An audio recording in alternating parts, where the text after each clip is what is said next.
mistake of talking about white matter, I don't know, a year or two ago, and Stefano pulled me into Brainhack. So I feel very shy to talk about anything with people like the gurus, Mateos here. But anyway, so if you're like me, I take things very literally. So when people say there's a map of white matter, I think, oh, it's an actual map, like a road map. But what it seems to me is our maps are still not so great. So this is a very ancient Greek map, which basically said that the world is the Mediterranean, and that was it, right, a couple thousand years ago. And sometimes when I read papers on the hippocampus, I think it's a bit like this. People just say, oh, the hippocampus and then the rest of the brain. Like, oh, okay. Just to give you, this is just for fun. This is an ancient Korean map from the 1400s. This is basically China. This is something vaguely like India, and that's Africa with a giant lake in the middle of it. This is a map from the 1500s. It's pretty good, actually, in some ways. Australia, you see, is completely missing. Antarctica is a little bit larger than it should be, maybe. And this kind of stuff is pretty distorted compared to what it looks like today. And this is a little bit better in the 1700s. Antarctica is completely missing, and Australia is only partly there. And I just did this for fun, just because it seems to me that when you compare it to modern stuff, like this is NASA has a satellite out there which takes pictures of the Earth all day, every day now. It's pretty accurate from a mapping point of view. And this is if you play around with Google Earth. That's our building right here. And you can go out, there's the world, which you all know very well. And you come back around and you can kind of zoom back in. So our idea of what maps means in normal English now is very advanced, right? You pull out Google Maps, you can pretty much find yourself anywhere in the world. But if you say, where are you in the brain with your white matter atlases, I found it very frustrating. So then I started looking for different ones. So what I'm going to do just now, this is all very brief and kind of superficial in a way, but it's just to give you an idea of, and if anybody knows of better atlases, better maps of white matter in the brain, please tell me. There's two built into FSL. There's Katani's and Thibaut de Chotin's Nat Brain Lab Atlas. Michel has made a new one, which is it's very interesting, it's a bit different. Tracula, of course, has its kind of built-in frame of reference. And then I came across something from Chicago, which I found very interesting. So the Maury's work, and I mean, I feel funny talking about people like this, because these are like the gods in heaven to me. These are it's like Matteo. It's like, oh, these are the guys who really know about white matter. I only know a little bit. And so this map is a few years old. And you see, though, that it's got it doesn't have all this here. There's two different ones. One is the one with the 20 main tracks, which is similar to what's in Tracula. The Labels Atlas has 48 shorter tracks. There's 2005, so it's a little over 10 years old, almost 15 years old now. And then what I did is for each of these, what I did is I took, using FSL primarily, the MNI template space. I ran fast, which is the segmentation on it, right? So you just get just the white matter, more or less. And then I want to see, all right, if you take all of the tracks in each of these atlases, so I'm not going to talk about any specific track, I just say, give me all the tracks, how much of the white matter in the brain are we actually mapping? Okay? And so in each one, I didn't do anything to do with the actual tracks. So there's the white matter, roughly speaking, colored. Something that I just want to point out is if you see here, down at the base of the forebrain, you can see, now this is where the pointer would actually, if you could show me how to use this, Stefano, that would be helpful. I don't know how this thing works. But basically you can see that parts of the forebrain white matter are not actually in the segmentation. And if you look over at the fornix, you'll see the same thing. So you just need to be careful, even with what's considered, I gather, the best white matter segmentation algorithm in the business. It still misses a bit on the edges some places. So it depends what you're mapping. All right, so now if we put this back, this is the the 18 major tracks, just running through the brain there, and you can see wherever it's blue is where the atlas doesn't cover the white matter. Okay, and trust me, I've used this a lot, this atlas, so it's very widely known about. And then if you switch over, of course, there's 3 different threshold levels in Maury's 20 things, right? There's the 0, sort of 75% and 50% overlap, but it gets quite small with the lower thresholds. And then if you look at the labels map, you'll see that the labels map actually is only covering the sort of central portion of the brain. Right? So even though it looks, 48 compared to 20, an idiot like me, I think, oh, that's great, there must be more of the brain. Not really the case. And this is just a 3D using MRI, micro GL, just showing you. So the 3 different threshold levels in the Maury atlas of the 18 tracks. The gray is actually the bigger version, and then the red is the smaller version, and the yellow is even smaller still. And this is the labels. Now this is the green is showing what does the labels atlas cover relative to the 0 threshold of the tracks atlas, right? So just to give you an idea.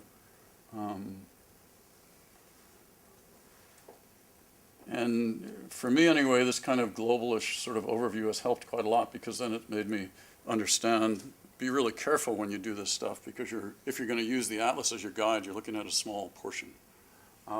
This is exactly the same atlas that Matteo is now talking about. Is very famous. Some people say this is why Cortex has such a high impact factor, because of this one paper that's been cited a zillion times. And this, I think, Matteo will correct me if I'm wrong, but this was quite a breakthrough, this paper, in terms of giving some sort of standardization to white matter track location.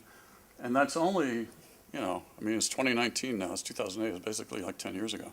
So in terms of where the field is at, it's all quite recent to start to get even this level of information.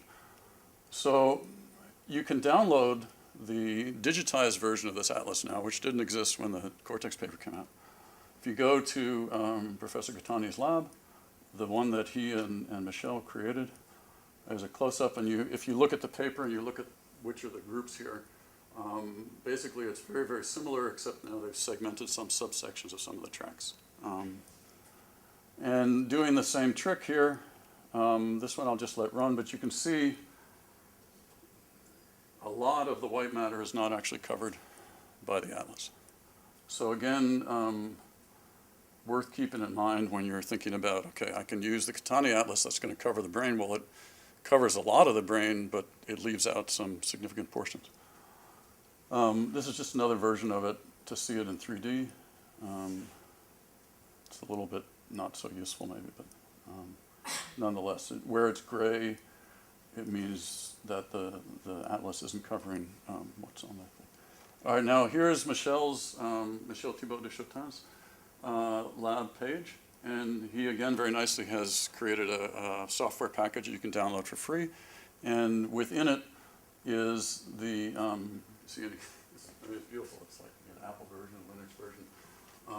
This is the recent paper where they published this thing called the BCB toolkit. Here we go. Not BCBL, but BCB toolkit.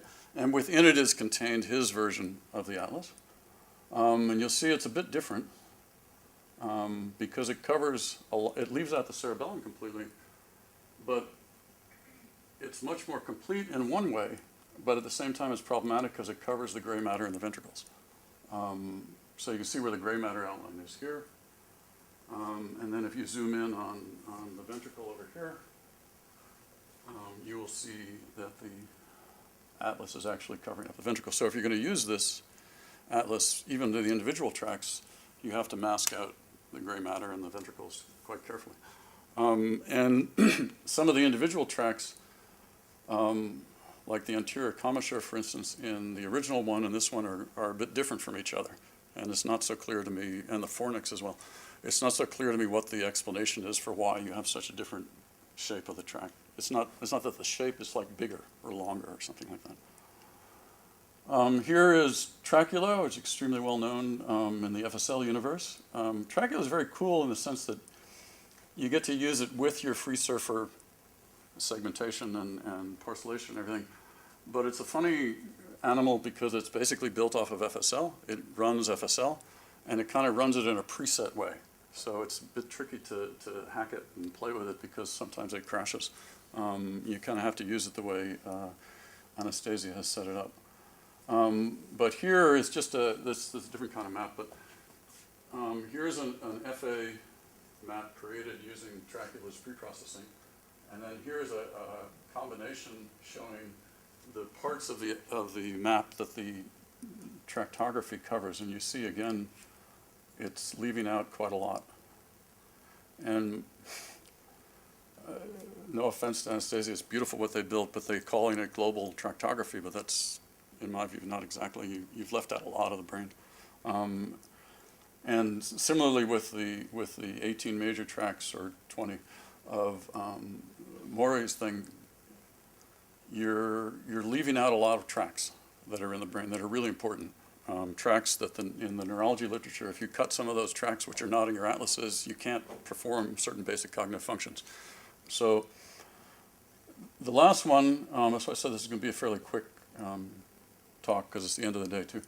I was just hunting around because I was actually looking for atlas versions of certain tracks and finding them quite difficult to find. And in particular, I was looking for the fornix at one point. And I found a reference in some paper to these guys at the Illinois Institute of Technology in Chicago. And here's their sort of main paper. This is the fellow here, Athanakis, another Greek guy, who's the sort of in charge of the whole thing. And you can also download this one. Now, their major bundle one looks similar to like Maury's 18 tracks, major tracks, or a little bit like the Tracula one. You can move it along. You don't really need to take so long. However, if you go to the complete one, and I actually wondered whether maybe the Oxford, your universe, you should start to negotiate to add this, because look at the coverage compared to the other ones. It's still missing, but you know, these are average spaces and so on. But it's a much more thorough coverage of the white matter than the other atlases that I've found so far. And like I say, if other people have better atlases, please tell me. And for someone who's as naive as I am coming into this, wanting to understand, I mean, I'm sure most of you guys, if you've done any work in the universe of tractography, you know, the number of papers that show you different map of the uncinate fasciculus, for instance. You know, you get another paper comes out and says, well, actually, no, we found that the uncinate also goes into this part of the prefrontal cortex. We found this part goes into the basolateral forebrain. Well, it reaches a little bit differently into the temporal lobe than the previous papers have shown. So there's so much uncertainty. And when I think about the rest of the body, you know, we don't have a lot of uncertainty where your heart or your lungs are. Everybody's pretty common. We're sort of pretty certain where they are. But in terms of where the tracks are in the brain, even though people say, well, we know now where the major tracks are, if you read all the literature, you find again and again and again, well, no, the cingulin bundle ends in the forebrain in this part, or, you know, it's very frustrating to me. And so at least if we could get a complete consensus atlas of the white matter, I think that would be very helpful to the field going forward. Anyway, so that's basically it.